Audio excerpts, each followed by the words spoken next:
Hello and welcome back to Park Pro's coverage of the Canadian Nationals at the Harvest Huck.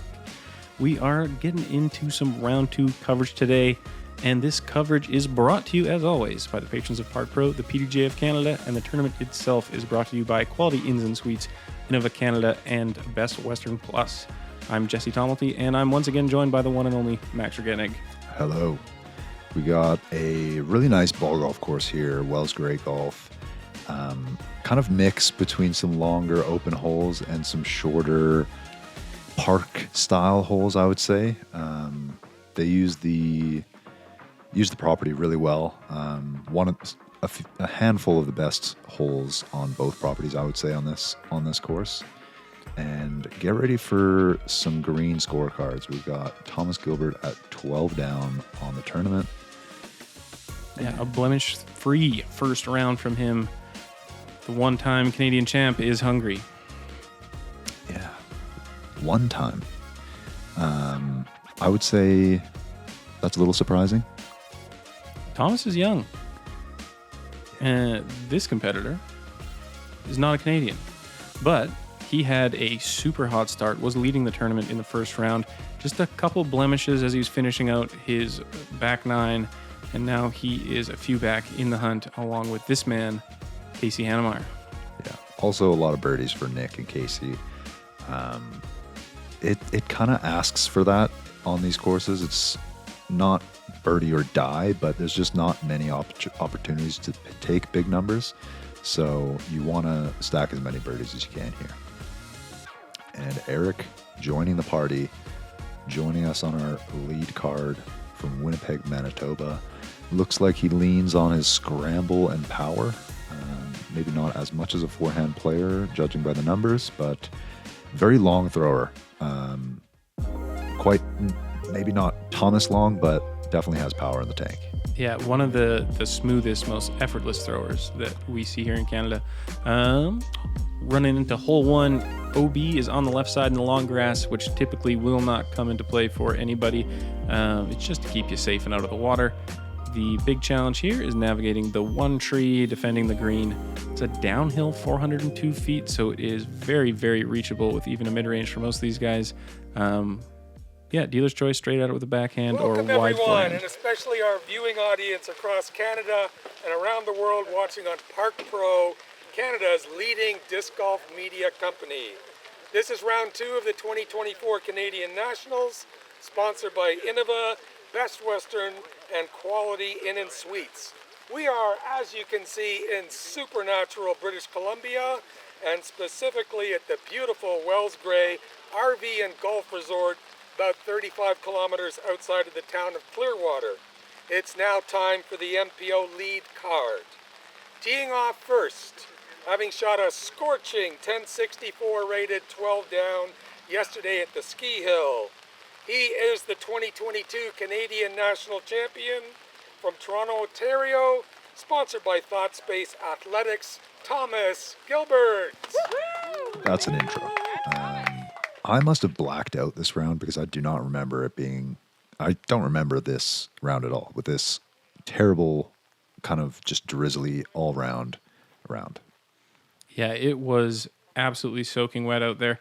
Variable conditions throughout the day, sometimes just drizzling, sometimes absolutely pouring. Maybe some hail. Being tough. They're next on supernatural the tee, British Columbia, just like Ryan said. Thomas yanking his forehand a little bit. That tree right by the basket kind of takes away the backhand and hyzer. Defending Canadian Nationals champion, sponsored by Prodigy, Limber Disc Golf and Flex Zone from Cranbrook, BC, Casey Hanemayer. These Kootenays, let's go! I would imagine Casey also going for the forehand. It does kind of just open up that green. But yeah, not perfect conditions. I don't think there was anywhere to throw shots on the property. So people probably just coming off of throwing into a net. Maybe don't have everything clicking on all cylinders. So Casey hanging out with Thomas there in deep circle 2. Also tied for second from Iowa, that now living on Vancouver Island, sponsored by Discmania and Tombstone Disc Supply, Nicholas Culver. Yeah, Nick, very smooth, solid player. Can't say he's got everything in a forehand. I would say more of a backhand dominant player. Definitely serviceable forehand, but you'll probably see him, yeah, as you can see here, lean on his backhand more often than not. But bringing that tree into play, but going long. I guess taking the tree out of play, just kind of And accepting rounding out circles the edge lead at best. card, he recently won the Saskatchewan Provincials from Winnipeg, Manitoba, Erik Wiebe. Very tall card. I would say Eric, Thomas, and Casey average at a 6'4", 6'5". Nick, not so much, but definitely a high average. Eric going with the backhand as well, but this looks tracking at that tree.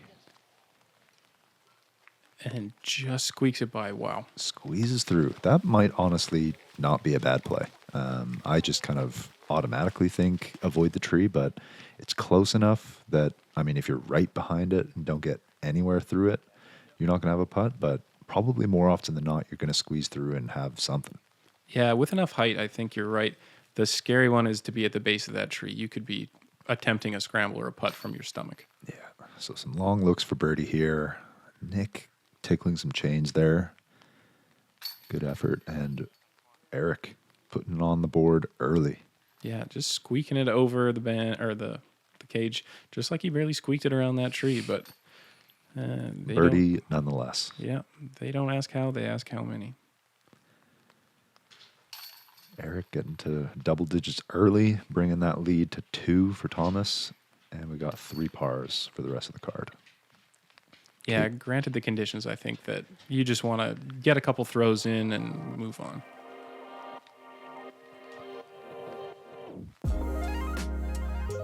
Hole 2, par 4, 600 feet. Kind of just anything off the tee.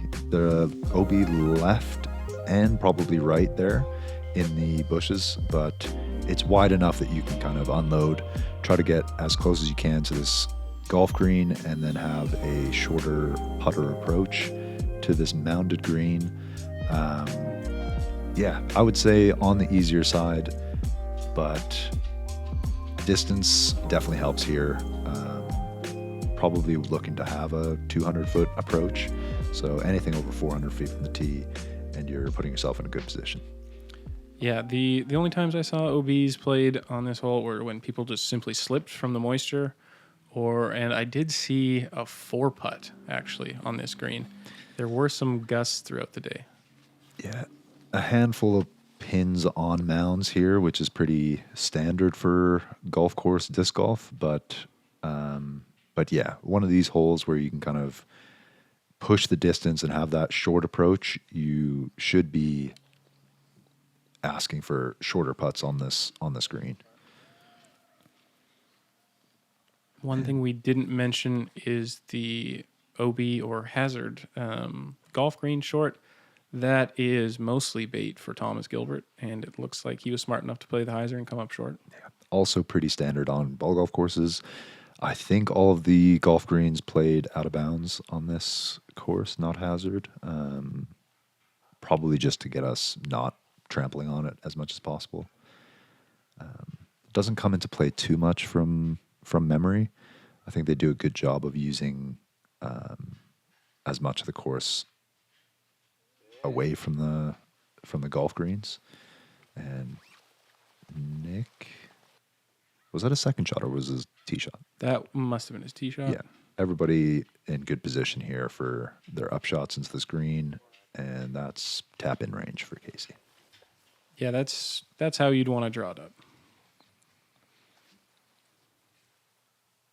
Thomas also opting for the forehand upshot.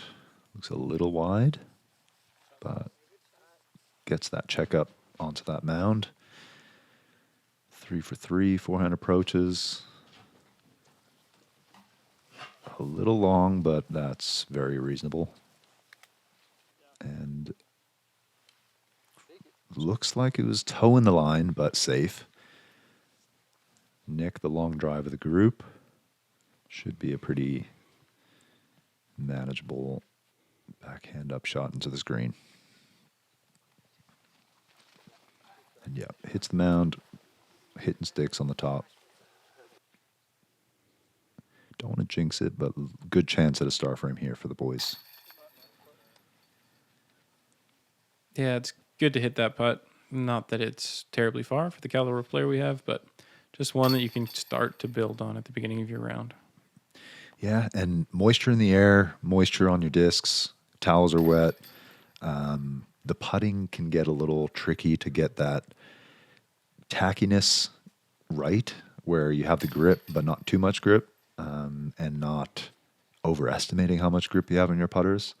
I can't remember how warm it was, but I mean, everybody wearing over layers and probably, taking into account the temperature out there.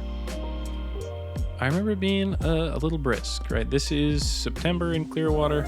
It's not the middle of the summer. I definitely remember settling in later in my round and feeling, man, I wish I had gloves. Yeah, I do believe I had the big winter mitts for this round. I just like it for rainy rounds as well to keep those hands dry.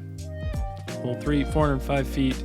The little orange sign you see is actually a mandatory that you must go left of. This one kind of calls for a flat to slightly hyzered forehand punched out there. Very tricky to swing the backhand and have it settle in nicely. And, a little bit of added difficulty not being able to just pop the spike hyzer over the water like someone like Thomas might be looking to do. Again, the weather, the slipperiness, you might see somebody pull their disc or short their disc, miss that mando, or pull it into the left side. The long grass is out of bounds again here. Yeah, I believe it's kind of awkward to call that mando as well. I believe it's just kind of a pole sticking in the ground there. So a bit hard to see whether or not if a disc is close to it, if it makes or misses the mando. So kind of an awkward situation there, but I mean, it shouldn't be coming into play, especially if you have this power forehand. It definitely shapes up nicely for that. But yeah, a little early out of the hand, and you can easily be flirting with that mando. Yeah, very, very difficult to call. There was a stick added to it that you can see now that wasn't in play during the drone flyover because some of the players voiced their concerns about how difficult it is to call, and it's honestly still fairly difficult to call. Yeah. I think it's more of just kind of an honor, like to take away the backhand hyzer. If you're not throwing the backhand hyzer, I think, you shouldn't have to be punished with being close to that mando.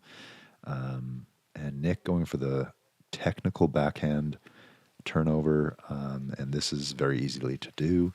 Just getting the stability a little wrong, and that's deep circle 2. Looks like Thomas has a birdie look, and Casey, but the backhand throwers not so lucky. Yeah, they definitely did the too much turn, not enough turn. Getting that Goldilocks backhand is really challenging here. Yeah, a couple long circle 2 looks, and 2 forehands looking at birdies here. Nice putt from Casey.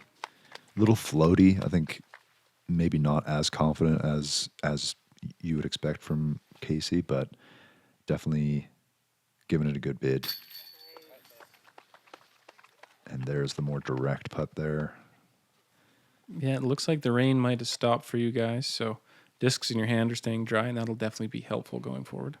Yeah, I believe we got a little bit of a relief from the rain here until it really came down on us. 2 pars, 2 birdies. Pretty standard. I think if you have that power forehand, you're kind of guaranteeing a circle 1 look. So yeah, a couple birdies are good there.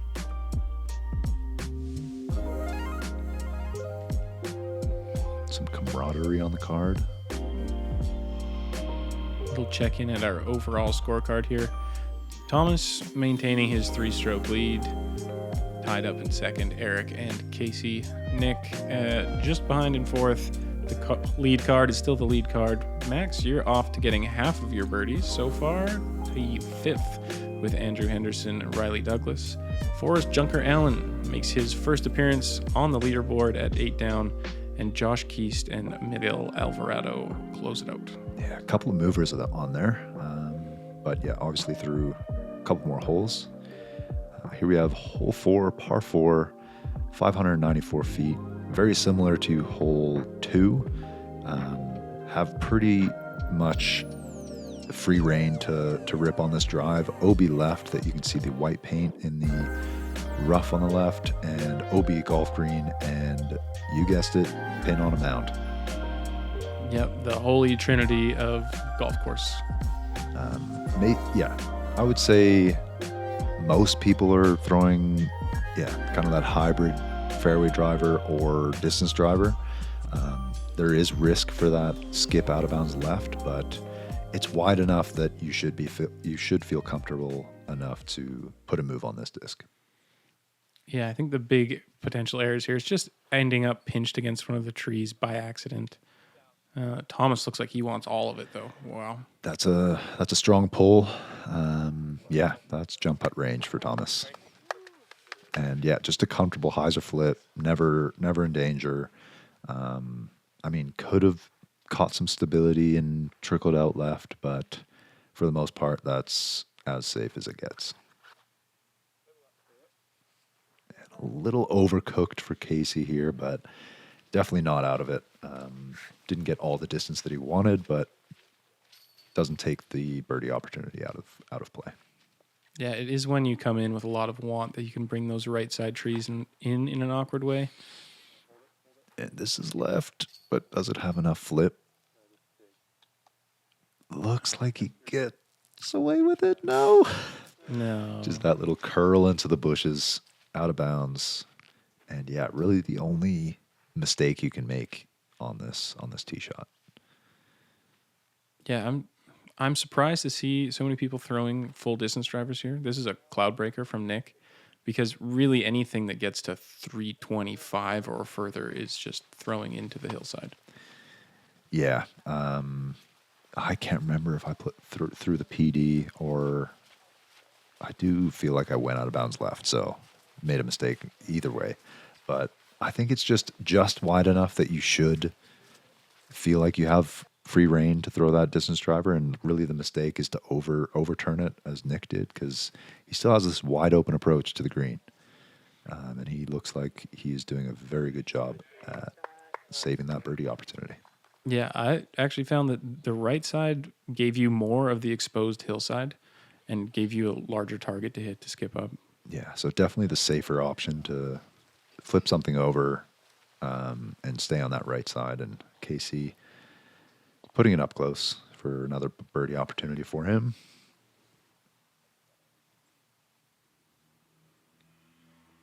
And yeah, Erik resorting to try to get up and down for the par. Pretty well done. Yeah, it's a good shot for a guy that had his forehand as his weakest skill in his scorecard. Yeah, looked pretty ultimate style, so maybe had some ultimate in his background. And here we have a jump putt up for the birdie for Thomas. He probably could have gave that a bid, to be honest. And Casey cleaning up the birdie. Pretty hot start, I would say. What is that? 3? Is it 3 birdies for Casey? He started at 9. Yeah, we saw par, birdie for Casey. Yeah, great start from Casey. Erik saving the par. And a couple more birdies from Nick and Thomas. Yeah, relatively well played. A little bit of an unfortunate roll, even though Erik did definitely leave his left. I'm not sure of the scoring on this one, but it definitely felt like one of the more scoreable holes on the course. Yeah, surprisingly coming in at the 4th hardest. And that, I think, just comes down to that susceptibility of going out of bounds left. That's where you're going to get the bogeys. But I think if you're clean off of the drive, you should be giving yourself a birdie look. The mound can get a little crazy, but it's not too much of an ask. Just kind of punching into the front of that mound. Hole 5 is a 402-foot par 3 that clears water twice Power players will simply throw one at the pin, trying not to go long into the trees as the rough gets quite thick. Other players will try and lay up just tight to the water's edge, pitch over, and take their easy par. It feels like the power the player has dictates how they're going to choose to lay up or not, but also how they're going to cross the water, the right side being much closer than the left.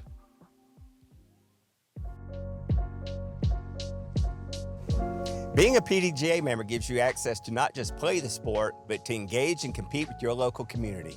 An active PDGA membership gives you access to over 6,500 sanctioned events around the world. From local leagues and tournaments, all the way up through the majors, everyone has the opportunity to play.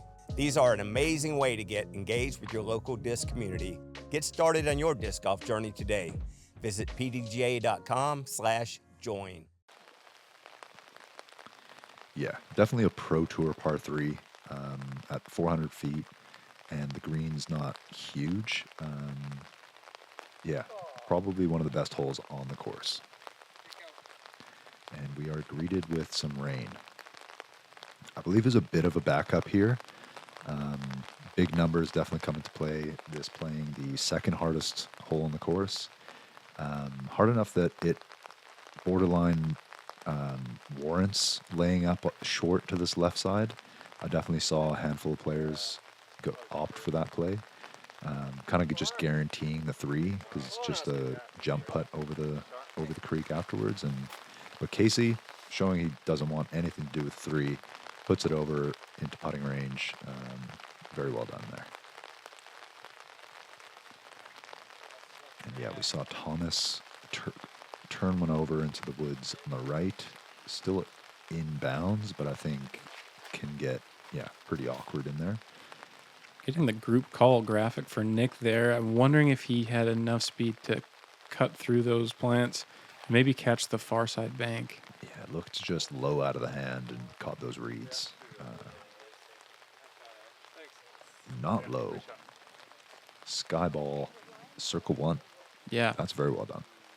That is exactly how anybody who's going for it would kind of want to draw it up. A little squirrely going that high, kind of needed that flip and relying on the stability of the disc to finish there. But probably looking at Nick throwing it as low as he did, he maybe overcorrected and throwing it a little higher, but nonetheless, birdie look. And we've got the OB call for Nick, so short of the creek. And yeah, pitch up for his bogey look. Now, I'm surprised Thomas is even this close to the edge with how much pace his went into the trees with. Yeah, I was expecting that to be almost on the next hole's tee pad, as high and as turned over as it was. But again, very fortunate to be here, but very well done to get it under the basket from there. And again, par, not losing strokes to the field here. And yeah, but from there you would want the birdie. That was a good opportunity from Casey, and probably kicking himself a little bit that didn't get that over the rim. Yeah, speaking with Casey, I know he's not a huge fan of straddle stance, and maybe just not totally in his comfort zone there. Yeah, Erik capitalizing on the birdie. I would say, I'm going to check how many birdies he's on that hole. And Nick gets as close to missing low as you can possibly get without missing low. Squeaks that one over into the chains rather. Now just Casey's and Thomas's cleanups. All in all, maybe the most dramatic hole we've seen so far from leader group round 1 or 2. Only 4 birdies on that hole. So yeah, Erik in rare company there. And rare company on the card as well. Cashing the birdie. And 3 strokes back from Thomas. As hot as he's played, everybody's kind of still in it on the lead card. Casey and Erik at 12 down now, and Nick with the bogey dropping down to 10. And hole 6, beautiful par 3 here, 375 downhill. Mando on the left doesn't really come into play. It just kind of forces you to play the up the gut play. Doesn't play anywhere close to that. Probably 50 feet short than that. Definitely can throw putter into this green. Just kind of pick your poison, but a really cool shot to watch. You can just coast something elevator style all the way down to the pin.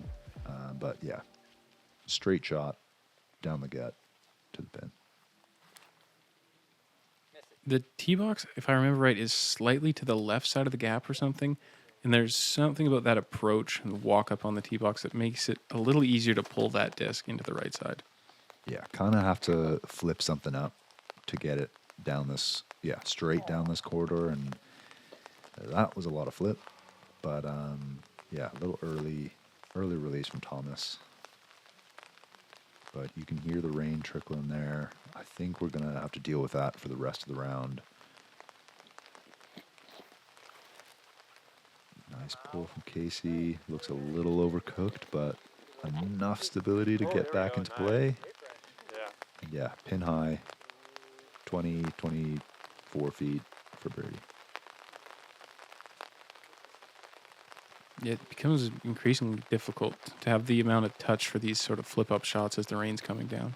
Yeah, looks like putter from Nick, and again, just hanging out on that left side. Just a little early on that release, but that's probably, you can chalk that up to that tee pad being in that position, kind of already starting you on that left, forcing you to throw that hyzer flip. A little bit of a gallery there. Luckily brought their umbrella. Yeah, shout out to anybody that decided they wanted to walk in this weather. It is some great golf, but my goodness, the weather was miserable this day. Really beautiful area, and at this time of year, trees are starting to change. The sights are, jaw-dropping out here. We did see the shot of Helmcken Falls in Matt's beautiful intro, and if you were at the tournament and made that trip, you know that it's even more beautiful in person. Erik giving it a bid from deep. That looked good. And we've got par cleanup from Thomas. Cashes that one in, and we should be getting to Casey's birdie look. Might have to go to that straddle that he doesn't like.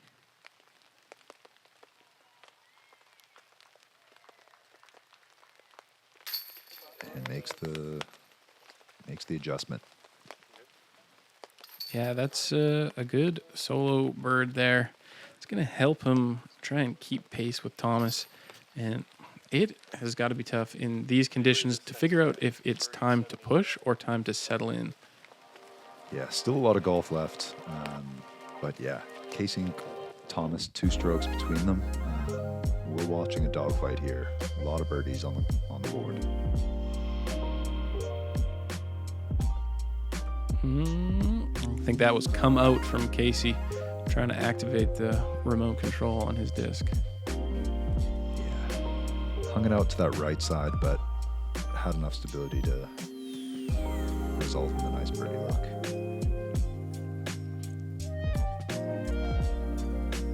And we've got a little check-in with the scoreboard. Not too much movement right at the top, but Riley pulling into a tie with 4th with Nick. Josh also through 15 holes, getting in the mix there at 9 down total. Forrest as well, Miguel 9 down through 9 and 10 holes, and myself and Andrew staying on the top 10 board, 9 down total. So a lot of people at that 9 down, 10 down rate. Yeah, getting some congestion there. Now 6 strokes separating the top and bottom of the leaderboards. Hole 7, 722-foot par 4. This is the second to longest hole on the course, I believe. There is a Mando on the tree we're just passing. You've got to swing it out and drop it anywhere in this open fairway. There is out of bounds on the road on the right side and the net line on the left side. Then you've got to pop an upshot in over the golf green here and nestle into the protected basket on the green. This one, big turnover air shot as hard as you can, and then take whatever 250 to 350 feet you have left and just try and scoot it up into these trees.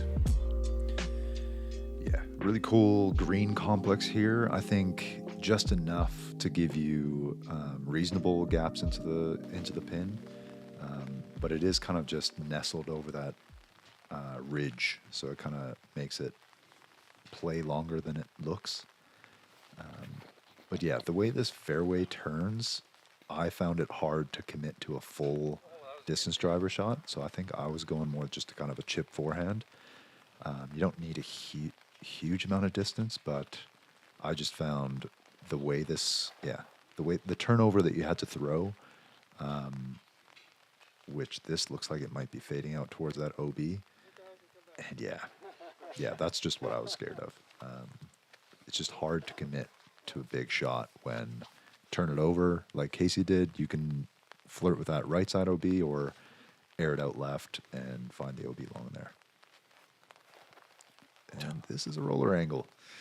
A little bit of funny bounce when it first contacted the ground, but my goodness, does it ever not matter? Yeah, I was half expecting that to flirt with a golf green. He looks to have that roller dialed in the perfect range, so perfectly executed, I would say. But really impressive to trust that with the wet grass, sloping fairway. Just masterclass at a roller there. Yeah, it had to be all about 575 maybe. Yeah. Doesn't have much left to the green. Nick sawing his off a little bit into the ground. He's going to have a bit of an upshot here, as well as Casey going spike hyzer. Not quite far enough, and that actually is still OB on the golf green. He's so, on the fringe. Yeah, dang. that's unfortunate. Yeah, definitely a miscue on the distance because he probably still has 50 feet to the pin from there. Definitely needed to push that around those trees that he just came up short of. And Nick probably coming up to circle's edge there, yeah, for his birdie look. Erik looks like he's going to take the big hyzer around as well. That looks like it's got a bit too much angle on it. Yeah, OB deep of this pin as well on that road there, but looks like the trees did him solid and dropped him right by the basket.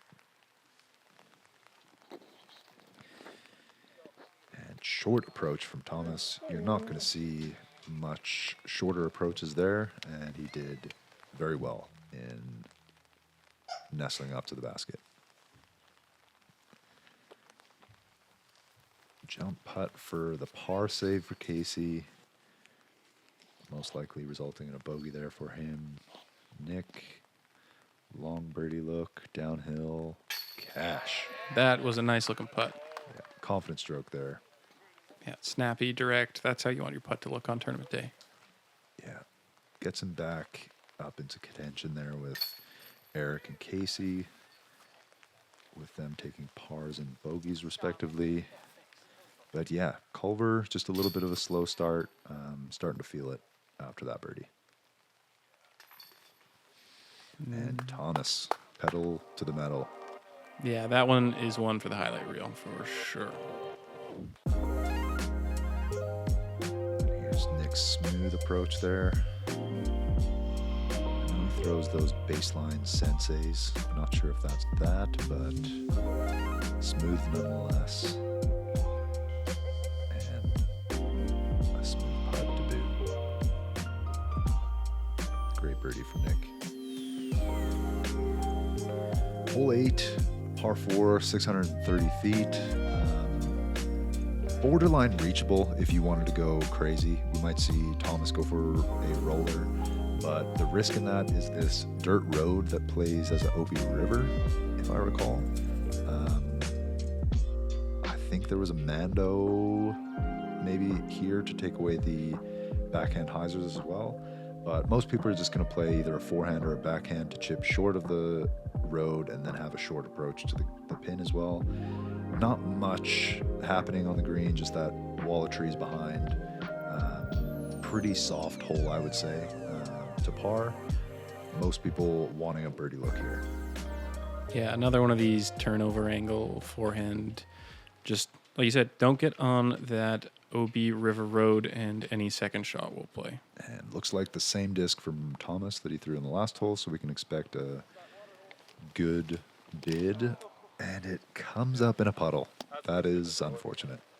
That's worst case scenario in more way than one. I'm not sure if that had all the power to get to the pin, but it was definitely going to be closer than it is now. And yeah, hole 8 coming up the third easiest hole on the course, so a lot of birdies to be expected. Nick also may have found a puddle there. Making stance is going to be a lot of fun for the first two guys. Big Annie from Erik doesn't quite give it the full height to pan out, but very good position. Should be just a chip shot into the green there. Everybody's still in birdie position. And Casey looking to go big as well. Oh, and he cuts off a bit of tree, and that's going to take a lot of the speed out of the disc. Yeah, but still not out of it. Yeah, Probably has 260 left into the pin. Yeah, it really doesn't matter that much as long as you get around the tree. Yeah. Yeah. Casey, pretty straightforward shot here. Leaks it a little left. Yeah, a little left, little short. That's maybe a step outside of circle one. And maybe some casual relief here. You see his disc in the puddle, taking it straight back from the pin. And dang, laser beam. A little long, but should be no problem for Thomas to straddle out there for the birdie. Almost rings it up for the 2. Yeah, we saw Nick's smooth putter approach on the last hole. See if he gets something similar to Thomas. And similar to Thomas, taking some optional relief from that putter and basing it. Yeah. Doing you one better, Thomas. Now Erik. Another one of those ultimate style whippy forehand approaches, and very well done. Yeah, it's kind of showing off why this is one of the easier holes on the course. And the green itself doesn't have much protection to offer any additional challenge once you get out in the fairway. You don't have to do much off the tee to get yourself a wide open approach, and the approach you can't do much with to not give yourself a birdie look. So you're really kicking yourself if you're not at least getting a look at birdie. Looks like our lead card is doing lead card things and looking like a star frame. I believe that's our first star frame of the round. I would bet to say it's not the last. No. These guys are still playing a very, very good disc golf.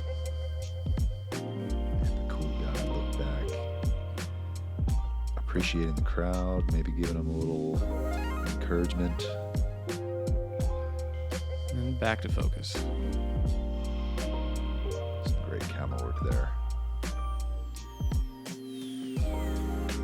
Hole 9, 976 foot par 5. This ditch in the middle, I believe, is out of bounds, and the road and right is hazard as well. There are other bumps and awkward spots that hold water in the fairway. The green, OB, and this little kind of peninsula green for putting can be kind of challenging if you don't get everything that you want on your first couple drives. The 1,000-foot ask on a par 5 isn't huge, but with the conditions and the weird canal and footwork, strange scenarios can play out here. Yeah, theoretically could play in 2 shots, but the green is pretty enough danger to make you think about it. Thomas is in rare company to make this upshot very short, but again, you're running the risk of landing in a puddle, landing in this little ravine, or some things in the fairway that you can't really account for. So It's really just grip it and rip it. Don't do what Nick just did and put it into the hazard, but anywhere on this fairway, you can chip up again and then have a short upshot into the green for your birdie. Yeah, really a 3-shot par 5, playing on the easier side. Yeah, middle of the pack, handicap-wise, but you don't really need to get too much off of the tee. I don't think anybody is really thinking the 3 is in play, especially in the conditions we're in. So, yeah, kind of surprised to see these mistakes. Yeah, again, it's slippery, and I think people are concerned about if they do land in the trench or a big puddle, if they'll be able to make footing well enough to put themselves in birdie position. Trying to take advantage of the tee box as well as possible, because it is getting very swampy and marshy on this hole, which doesn't show quite as bad as it actually was on the coverage here.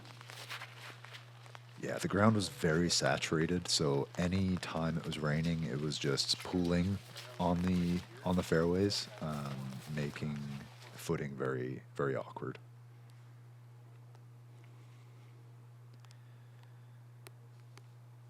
And Erik doing what he's supposed to do, keeping it on the fairway, getting pretty close to that golf green, but that makes his 3rd shot very stress-free.